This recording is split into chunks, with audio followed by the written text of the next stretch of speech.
ఉదగానే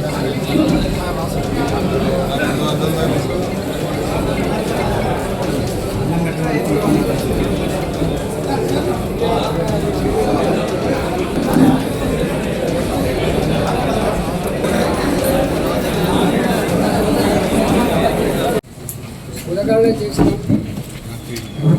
బీసీల రాజకీయ వెనుకబడతనంపై empirical data సేకరించడం కాబట్టి రిజర్వేషన్లు పెంచితే న్యాయస్థానం తప్పుపట్టమనేటువంటి భావంతో పెట్టింది. సంతోషం, మేము దానికి ఏం వ్యతిరేకం లేదు.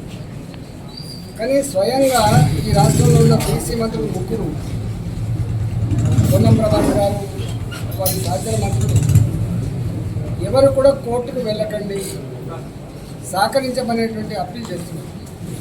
నేను ఒకటే అంటున్నా, మీరు అన్ని సవ్యంగా చేసిన తర్వాత కోర్టుకు వెళ్తే వచ్చే నష్టం ఏంటి? మీరే అంటున్నారు ఎంపెరికల్ డాటాని సేకరించామంటున్నారు, డెడికేటెడ్ కమిషన్ వేసామంటున్నారు, 2 సభలలో కౌన్సిల్లో కానీ అసెంబ్లీలో కానీ యునానిమస్ తీర్మానం చేసామంటున్నారు.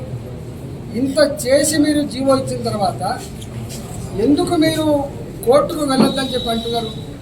దాన్ని బట్టి అర్థమవుతుంది, కోర్టుకు ఎవరు వెళ్ళినా కోర్టులో ఇది నిలవదనేటువంటి భయం మీరే వ్యక్తం చేస్తున్నప్పుడు ఎట్లా మీరు షెడ్యూల్ ప్రకటించారు? ఎవరిని మోసం చేస్తామని ప్రకటించారు? నిన్న ఖమ్మం జిల్లా నుంచి ఒక మంత్రి గారు, రెవెన్యూ మంత్రి